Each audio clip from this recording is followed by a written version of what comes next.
ونعوذ بالله من شرور أنفسنا ومن سيئات أعمالنا من يهده الله فلا مضل له ومن يضلل فلا هادي له أشهد أن لا إله إلا الله وحده لا شريك له وأشهد أن محمدا عبده ورسوله يا أيها الذين آمنوا اتقوا الله حق تقاته ولا تموتن إلا وأنتم مسلمون يا أيها الناس اتقوا ربكم الذي خلقكم من نفس واحدة وخلق منها زوجها وبث منهما رجالا كثيرا ونساء واتقوا الله الذي تساءلون به والأرحام إن الله كان عليكم رقيبا يا أيها الذين آمنوا اتقوا الله وقولوا قولا سديدا يصلح لكم أعمالكم ويغفر لكم ذنوبكم ومن يطع الله ورسوله فقد فاز فوزا عظيما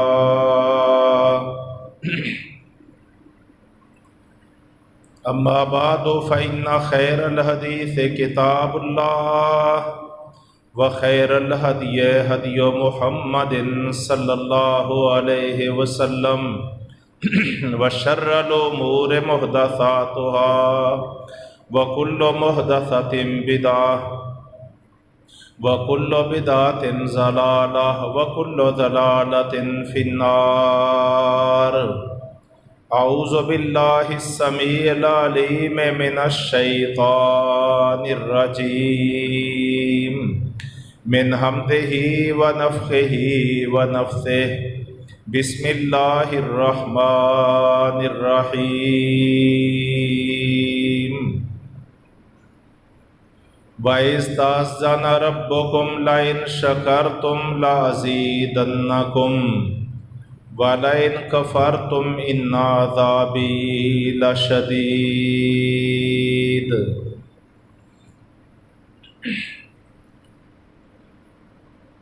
سورہ ابراہیم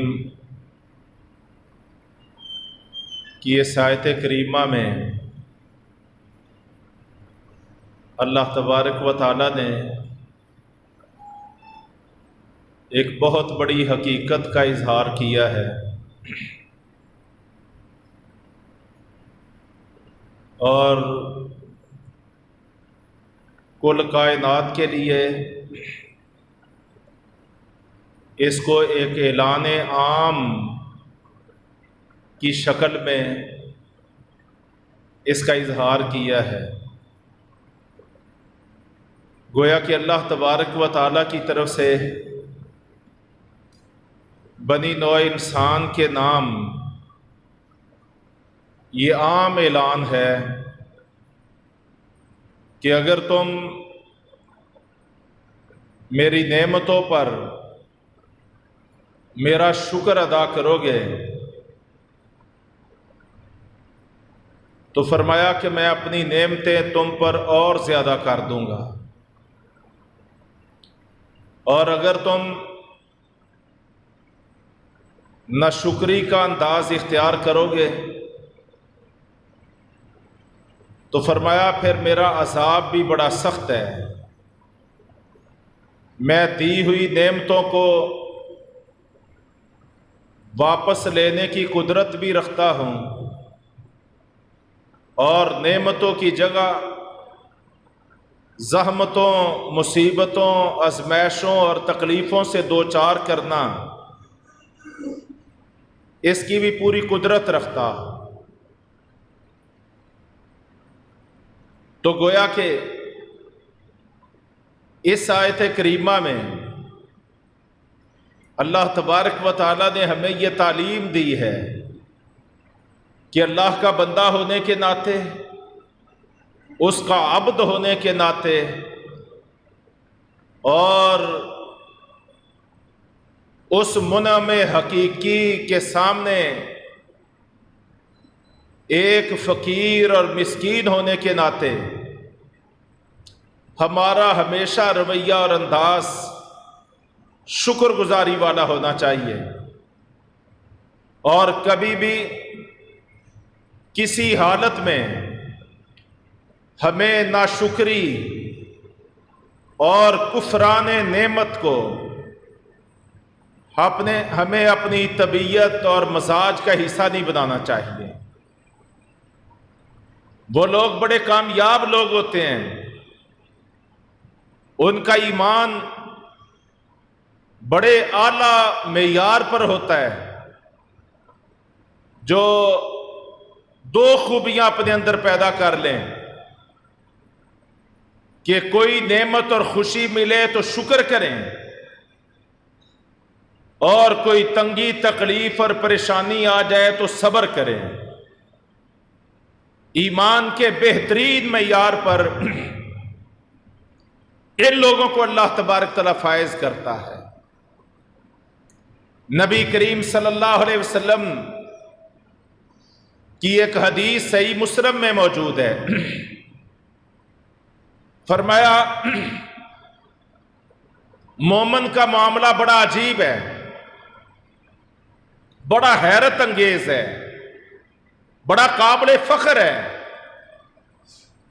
کہ اگر اس کو خوشی ملے تو شکر کرتا ہے، اور یہ شکر کرنا اس کے حق میں بہتر ہوتا ہے، اور اگر اس کو کوئی تکلیف مصیبت پہنچ جائے تو صبر کرتا ہے، اور صبر کرنا بھی اس کے حق میں دنیا اور آخرت کے اعتبار سے بہتر ہوتا ہے۔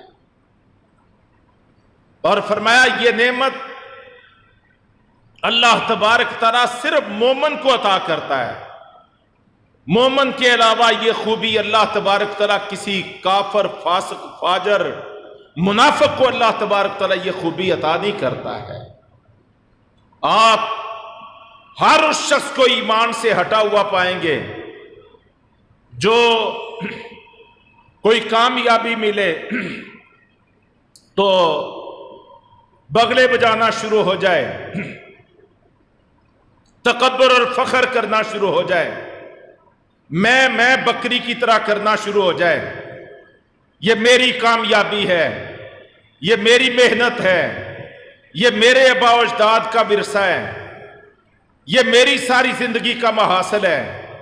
جیسے بکری میں کرتی ہے، کامیابی ملے تو میں کرنا شروع ہو جائے، اور ناکامی ملے تو کفر کے کلمے اور ناشکری کے کلمات کہنا شروع ہو جائے، یہ سمجھ لیجئے کہ یہ شخص ایمان سے ہٹا ہوا ہے۔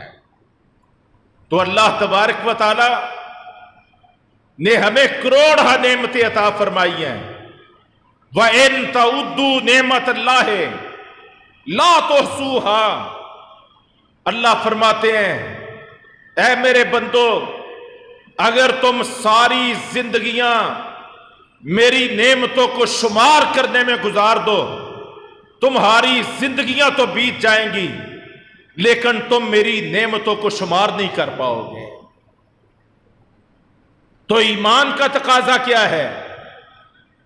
ایمان کا تقاضا کہ بندہ مومن ہر لمحہ ہر لحظہ اللہ کا شکر گزار رہے، اللہ کی نعمتوں پر اس کا احسان مند رہے، اپنے منعم حقیقی کے سامنے جھکا رہے، اس کا شکر بجا لاتا رہے۔ یہ اللہ کی نعمتوں کا حق ہے اور اس کا تقاضا ہے۔ نبی کریم صلی اللہ علیہ وسلم یہ دعا کیا کرتے تھے، اللہم اجعلنی لک شکارا لک ذکارا لک رہابا، اے اللہ مجھے بہت زیادہ شکر کرنے والا بنا دے، بہت زیادہ اپنا ذکر کرنے والا بنا دے، اور بہت زیادہ ڈرنے والا بنا دے۔ یہ نبی کریم صلی اللہ علیہ وسلم کی دعا ہوا کرتی تھی۔ رب تعالیٰ سے مانگتے تھے تو شکر گزاری کی نعمت مانگتے تھے۔ ایک دن سیدنا معاذ بن جبل رضی اللہ عنہ کے ساتھ چل رہے ہیں۔ نبی کریم صلی اللہ علیہ وسلم کے پہلو میں عظیم صحابی سیدنا معاذ بن جبل چل رہے ہیں، تو سرے راہ نبی کریم صلی اللہ علیہ وسلم معاذ بن جبل کو کیا فرماتے ہیں؟ یا معاذ واللہ انی لا احبک، 2 دفعہ فرمایا، اے معاذ اللہ کی قسم میں تو اسے محبت کرتا ہوں، اے معاذ اللہ کی قسم میں تو اسے محبت کرتا ہوں۔ سبحان اللہ، کیا سعادت ہے معاذ بن جبل کی کہ رسول اللہ صلی اللہ علیہ وسلم اللہ کی قسم کھا کے 2 مرتبہ اظہار کر رہے ہیں کہ اے معاذ بن جبل اللہ کی قسم میں تو اسے محبت کرتا ہوں۔ سعادت مند ہے یہ لوگ۔ اور پھر کیا فرمانے لگے؟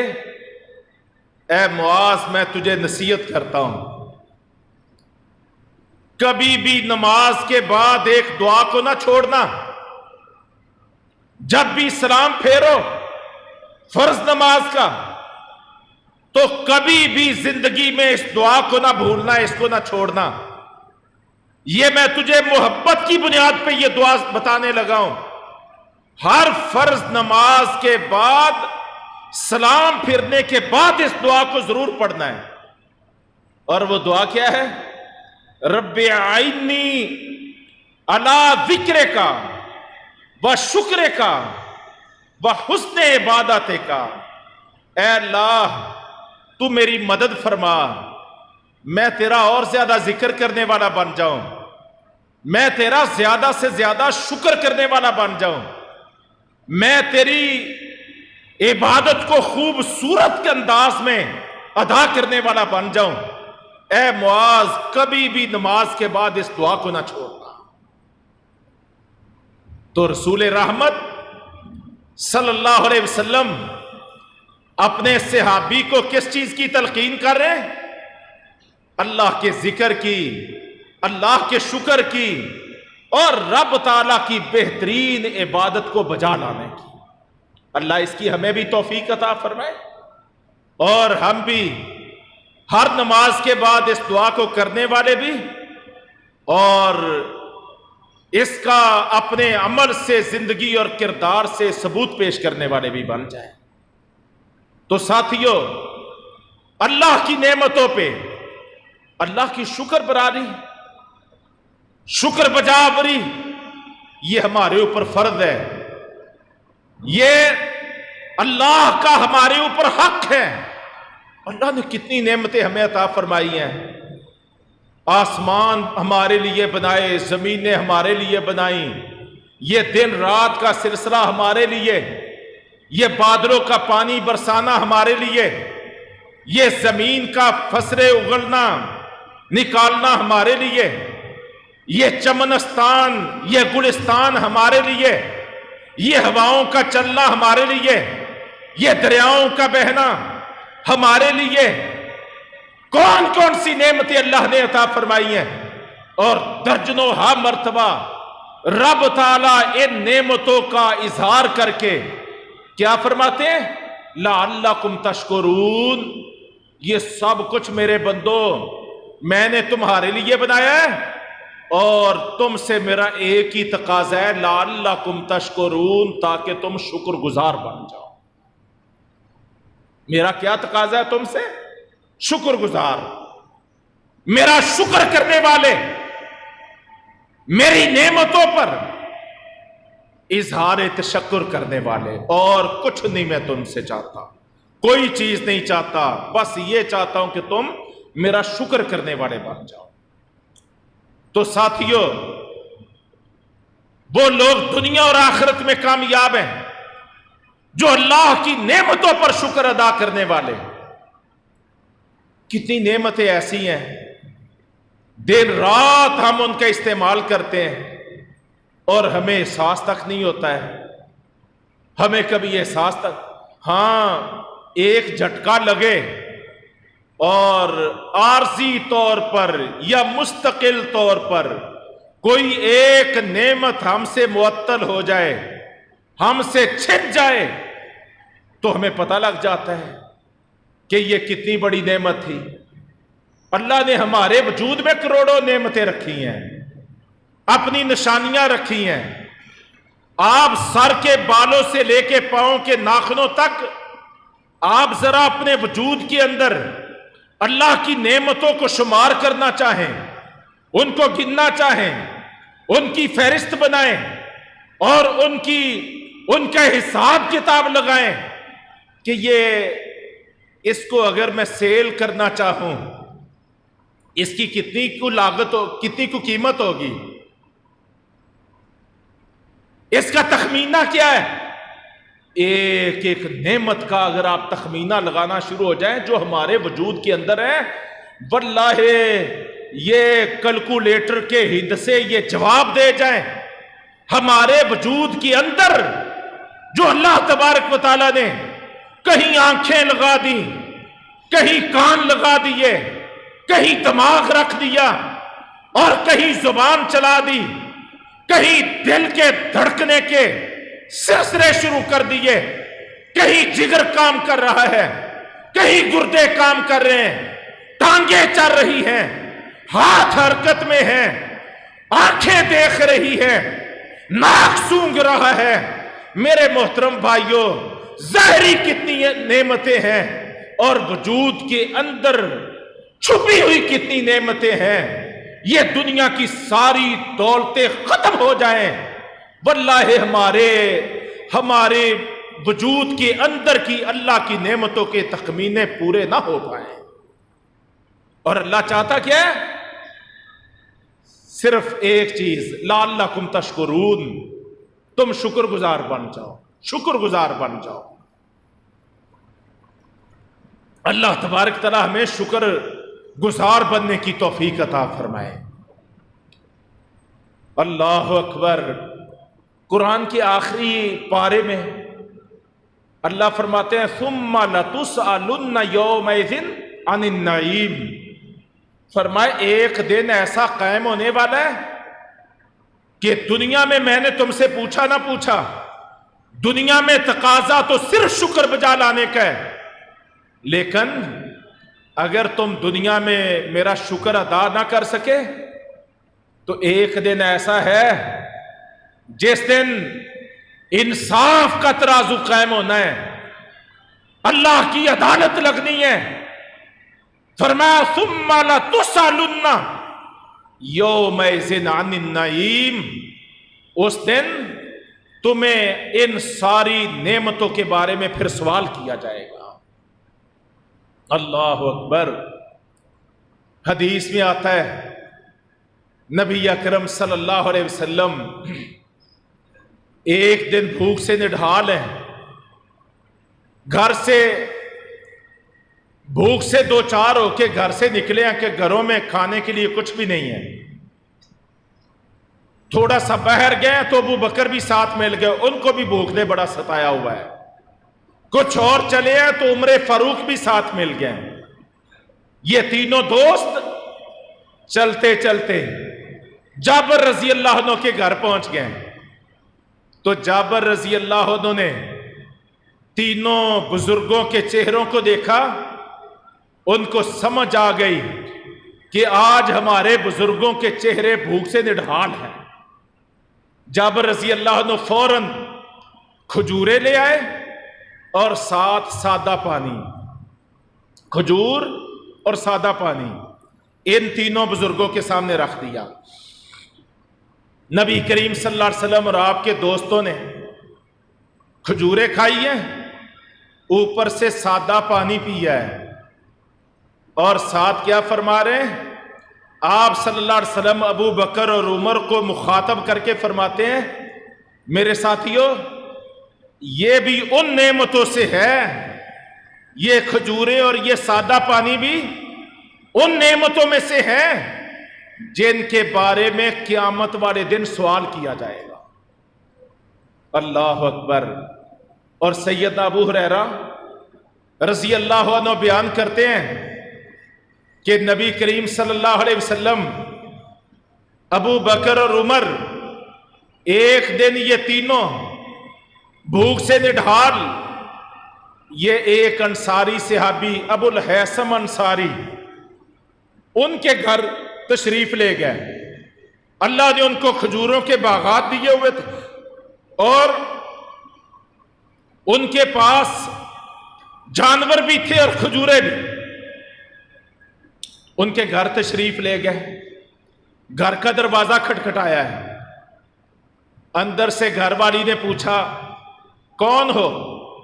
بتایا گیا کہ اللہ کے رسول اور ان کے ساتھی ابو بکر اور عمر آئے۔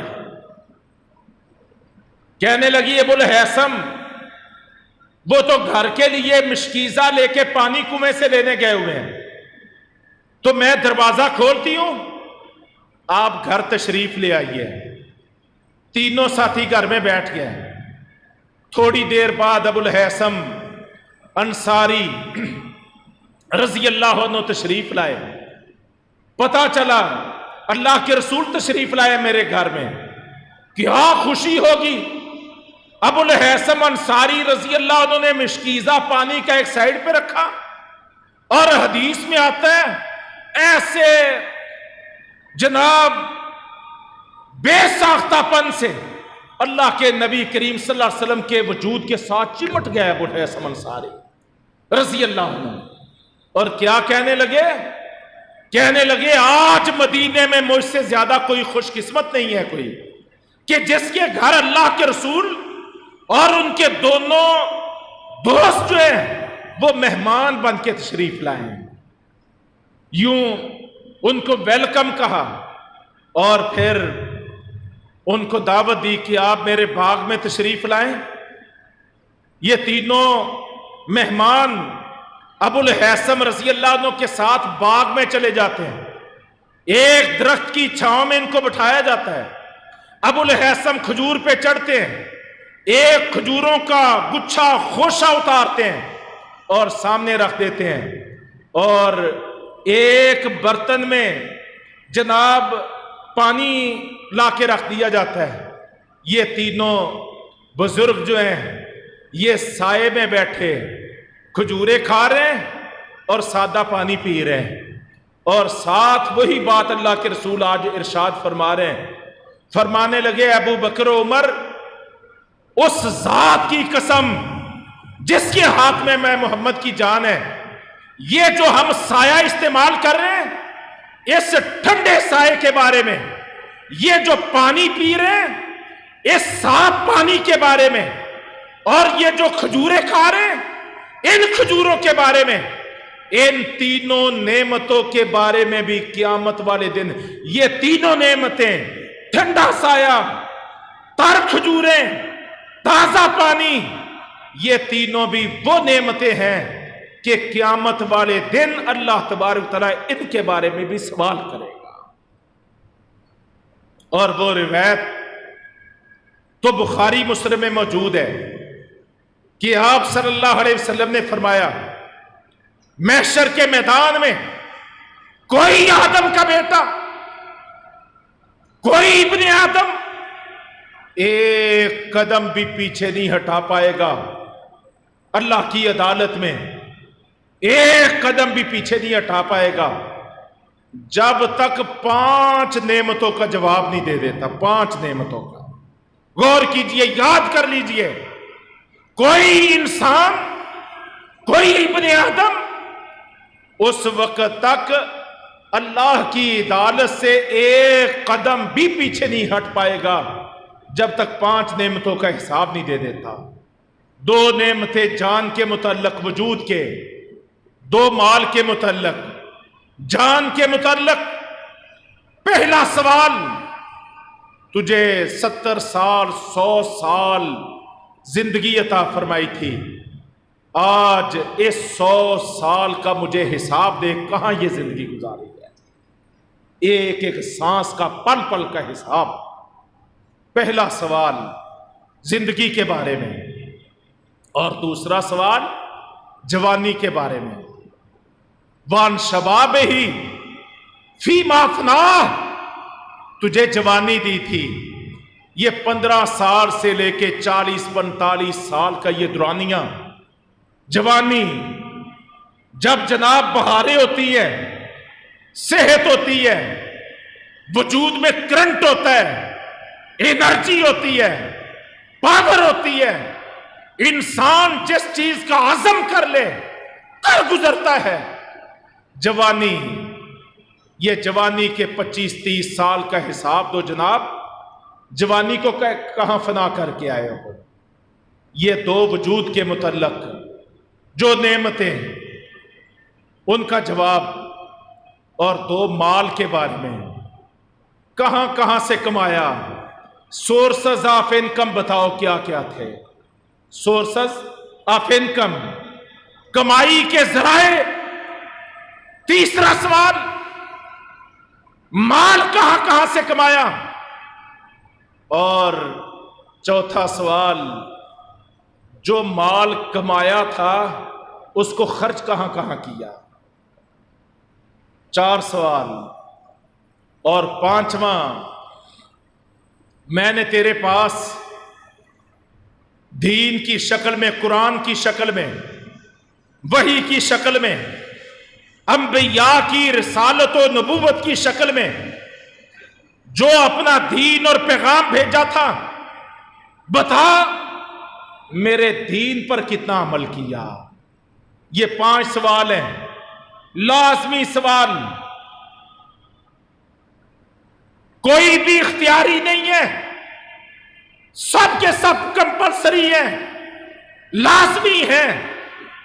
اور 5 نعمتوں اور سوالوں کی آپ لسٹ بنا لیں تو آپ کو سمجھ آئے گا کہ زندگی کا کوئی گوشہ باقی نہیں بچا۔ ہر چیز کے بارے میں سوال، ہر چیز کے بارے میں۔ یہ سب اللہ کی نعمتیں ہیں۔ اللہ تبارک و تعالی ہمیں اپنی شکر گزاری کرنے کی توفیق عطا فرمائے۔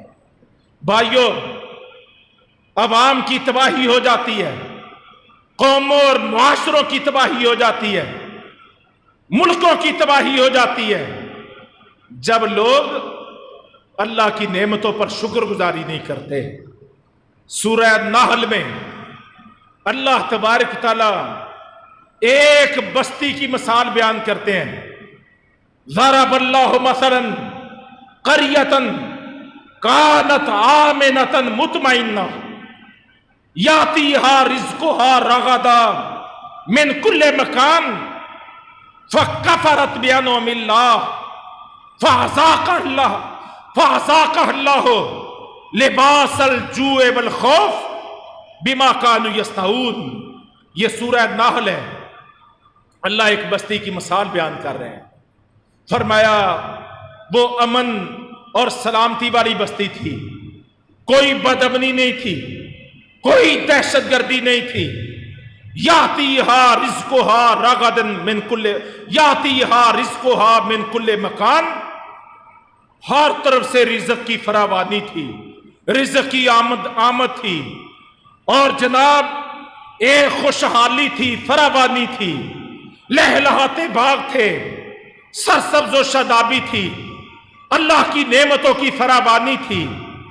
فکفرت بانعم اللہ، اس بستی کے رہنے والے اللہ کی نعمتوں پہ ناشکری کرنے لگ گئے، ناشکری اور کفر کرنے لگ گئے۔